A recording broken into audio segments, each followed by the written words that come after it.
and I stands at the 2022 Skate Canada. What to say about the men's short program at Skate Canada?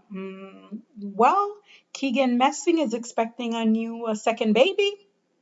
Let's start with the beautiful positive because the short program by the men at this event was a hot mess. Um, there must have been something in the Mississauga, Canada air because we had 10 men competing here in one clean program. The other 9 men were plagued by pop jumps, fall, and everything else you could imagine. Our lone clean program came from Kamila, who was, as a result, the lead after the short program. As for the rest of the men, starting with Shoma Uno, who has a beautiful short program this season. I like this short program on Shomo. I don't know why.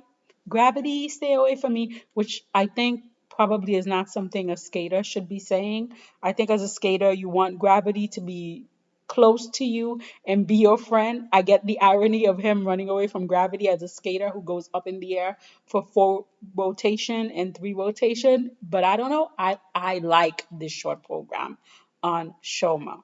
I mean, the program is intricate, it's elegant. Shoma is committed to every step in the program. Unfortunately, this was not a clean outing for him. However, when compared to previous season, I am very hopeful at the state that Shoma is in right now. I just know when he skate this program clean, it's gonna be mwah, gravity and all. It's gonna be graffatis. Yes, gravity and all. The other men who had somewhat good outings here was Matteo Rizzo, who also had a respectable short program. I actually kind of like his short program music. I don't understand a word of it, but somehow it speaks to me. I really like this short program for Matteo.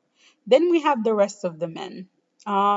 Denis Vasiliev, another uneven outing here. I honestly feel like Dennis is regressing in his skating. I recall him being much stronger and more consistent 2 years ago. Um, I really hope he gets it together because he has another chance to win a medal at European this year. However, if he can't get it together, I can easily see European podium being 3 Canadian males. I mean, the 3 Italian men. I can really see Daniel, Matteo, Gabriel, or any of the top 4 Italian men can end up sweeping the podium at European if Vasiliev can't get it together. Then we had Cadman Pokanen, another missed opportunity. All the potential in the world means nothing if you can't deliver in competition. A beautiful skater, but a poor competitor. That's how I think of Cadman. Jimmy Ma, more of the same. He did not skate to his potential. There really wasn't anything much to say about the men's short program because there really wasn't. Now, the men's long program was much better. We had like Steven Gugliev, who made a respectable comeback in the long program. I mean, his short program was quite disastrous. I mean, the technical talent is there. It's just the confidence that seems to be missing for Steven. I really hope that, his next outing is better for him because he obviously can do the jump. He just needs to get back in the mental space where his body and his mind again are aligned and one is not running away from the other. Keegan Messing showed in this long program why he's still Canada's #1 man. It might not be clean. It's gonna be messy, but it's gonna be all Keegan, and he's gonna play to the audience to the best of his potential. Honestly, I will really miss Keegan when he retires next season. The podium was also well deserved here for the men's event. Matteo Izzo took home the bronze medal. Again, this was not a perfect outing, but Matteo did enough in the short and enough in the long to get the job done.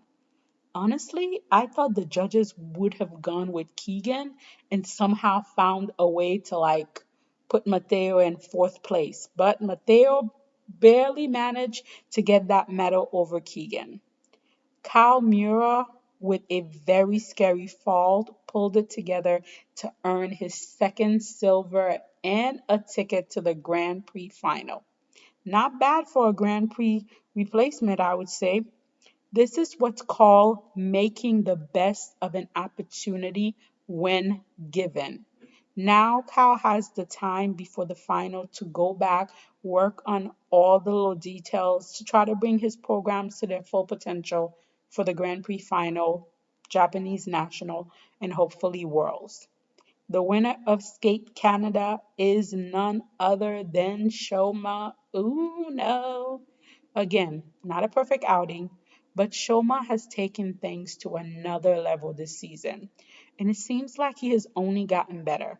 The tension in his body, the ice control, the perfectly held movement, the speed in and out of every step, the choreographic sequences in between each step, eye contact with the audience, skating up more.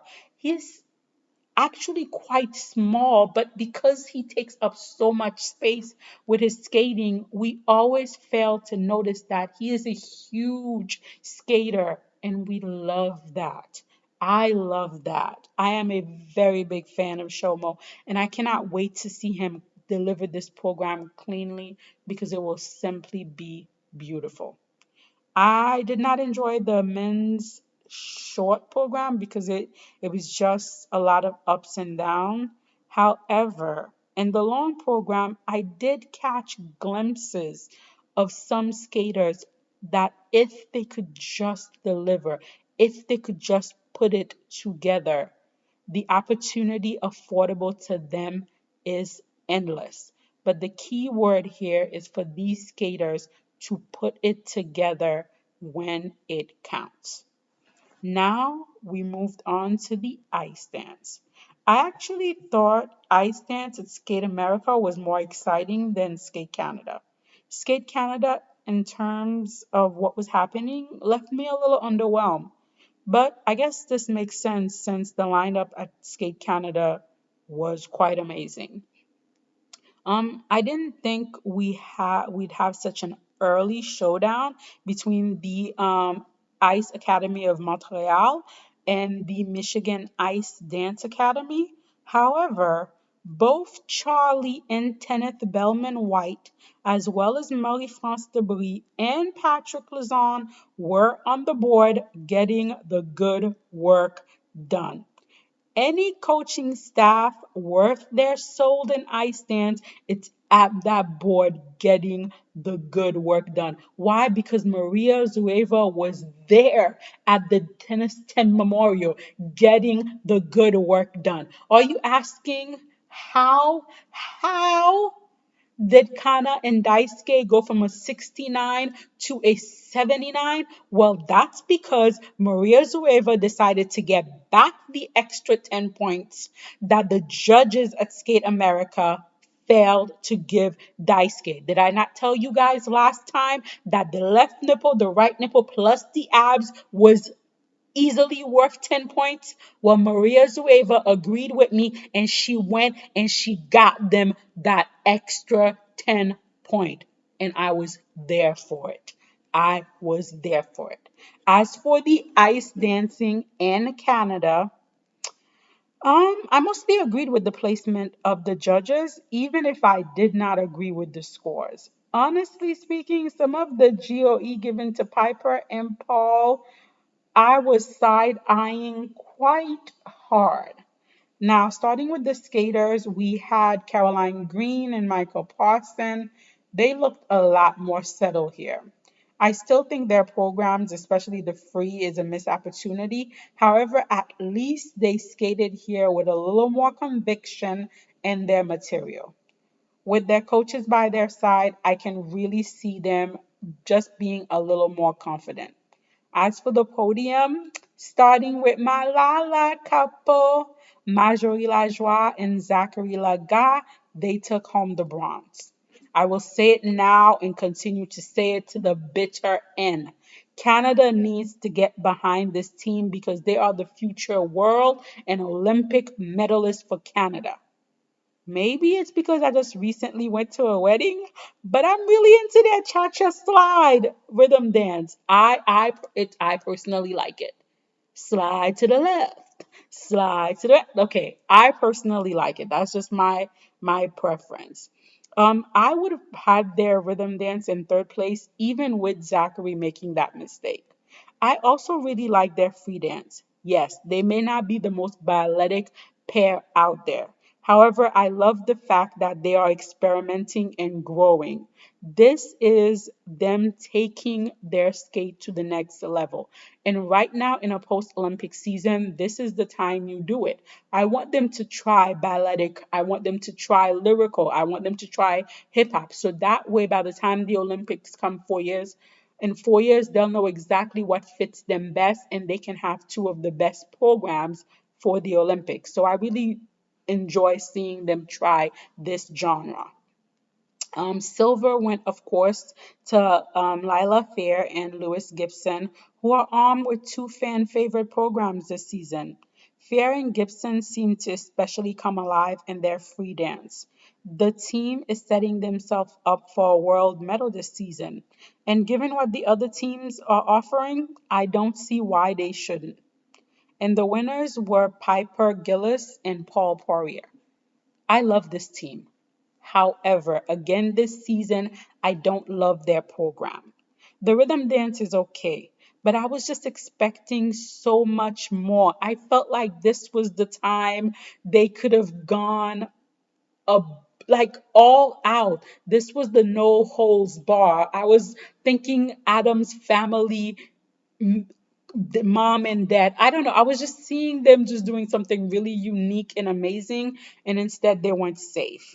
So I actually watched the rhythm dance several times, and I could not understand where the judges got the 83 score from. In my opinion, this is a 78 to 80 rhythm dance. That's just my opinion. As for the free, it's just not my cup of tea. Again, this is the post Olympic year, and many of these teams are tired. I understand that. Having said this, I have to admit that this was not the free I was expecting from Piper and Paul. I really can't say that I was glued to my screen while I was watching it. I would actually easily put Caitlin Hawaii and John Lou Baker free ahead of Piper and Paul. Although I would put Piper and Paul ahead of Madison Chalk and Evan Bate as their free dance currently stand. But we'll have to wait and see what happens at the next outing. At this point, like almost all the other discipline, ice dance for me is an open book. As of right now, I don't see any clear front runner. There's no pair that I'm incredibly invested and feel they should be the winner of this event or that event.